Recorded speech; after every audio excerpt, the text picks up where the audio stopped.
Hello and welcome to our mini lecture on geologic natural hazards with a focus on volcanoes. In this picture we see Norris Geyser Basin at Yellowstone National Park, and all the steam you see coming up are those geysers that are being fueled by the supervolcano that is underneath Yellowstone National Park. We worry about volcanoes, of course, because they're very explosive. And so an example of this would be the eruption of Mount St. Helens in Washington State in 1980.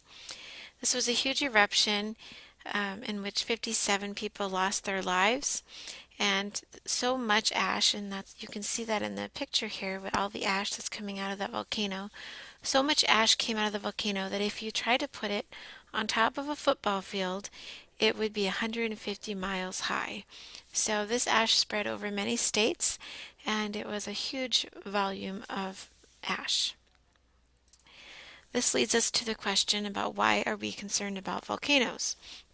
Of course, if you're in the immediate vicinity of a volcano, you might have different concerns than if you're further away.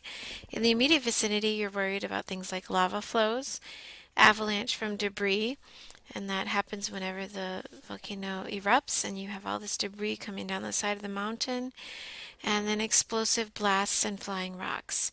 All of these can bury people, animals, entire streams, forests, and bridges.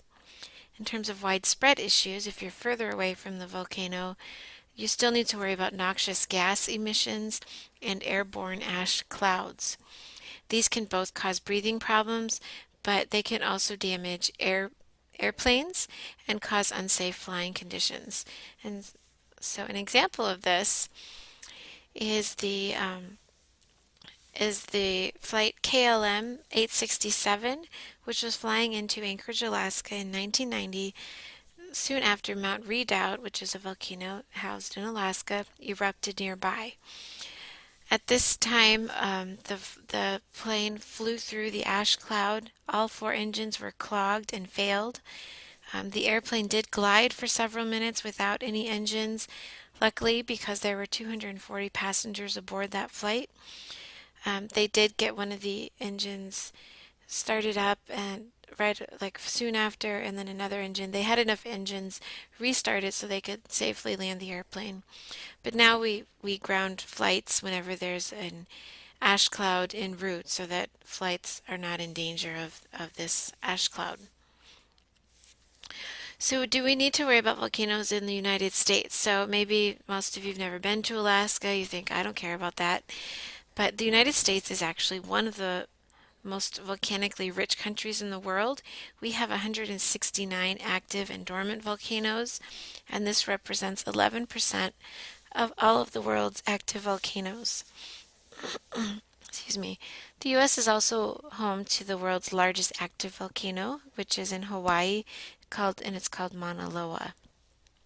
Hawaii and Alaska do have the highest density of volcanoes in the United States, and since 1980, there have been 45 different volcanic eruptions at 33 different volcanoes. So some of these volcanoes have actually erupted more than once since 1980. So where do we find volcanoes? They tend to be found at plate boundaries, so where different plates are intersecting. So you might have an oceanic plate being subducted underneath a continental plate. That leads to volcanoes, or if you have two continental plates colliding, that can lead to volcanoes. We see the most volcanoes in the ring around the Pacific Ocean called the Ring of Fire.